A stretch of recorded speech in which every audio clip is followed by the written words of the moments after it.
और चलिए आपको सीधे लिए चलते हैं भोपाल वर्तमान परिदृश्य कार्यक्रम में।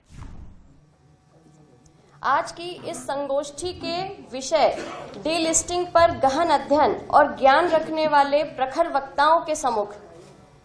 यह मेरा सौभाग्य है कि मैं आज कुछ बोलने की स्थिति में हूं और मुझे यहां पर आमंत्रित किया गया है।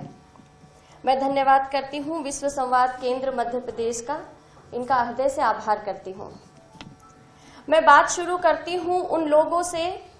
और धर्मांतरण को पोषित करने वाली उस विचारधारा से जिनका यह कहना है कि यह अचानक से डीलिस्टिंग का विषय कहां से आ गया। अभी तक तो ऐसा कुछ था नहीं। अब जिन्हें 1967 का इतिहास याद ना हो, जिनमें अनुसूचित जाति जनजाति आदेश संशोधन विधेयक 1967 की जानकारी का अभाव हो, जिन्होंने इस विधेयक पर संसद की संयुक्त समिति की 17 नवंबर 1969 की सिफारिशों को कभी पढ़ा न हो,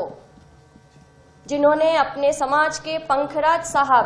कार्तिक उरांव जी के द्वारा 10 नवंबर को दिया गया 322 लोकसभा सदस्य और 26 राज्यसभा सदस्यों का हस्ताक्षर पत्र जो तत्कालीन प्रधानमंत्री को दिया था, उसके बारे में कभी जानने का प्रयास न किया हो,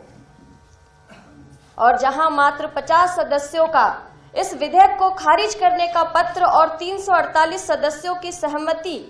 पत्र पर भारी पड़ गया हो, जिसका इन्हें ज्ञान न हो। 16 नवंबर 1970 को इस विधेयक पर लोकसभा में बहस शुरू हुई और श्री कार्तिक उरांव जी के 55 मिनट के भाषण को जिन्होंने कभी सुना न हो, इन्हें कार्तिक उरांव जी याद न हो और इनकी लिखी पुस्तक 20 वर्ष की काली रात याद ना हो, तो ये लोग कहते हैं कि डीलिस्टिंग कहां से आ गया, ये नया विषय कहां से आ गया। आदिवासियों का तो कोई अपना धर्म ही नहीं है, तो इन्हें याद दिलाना होगा हमारे समाज की गोत्र व्यवस्था को,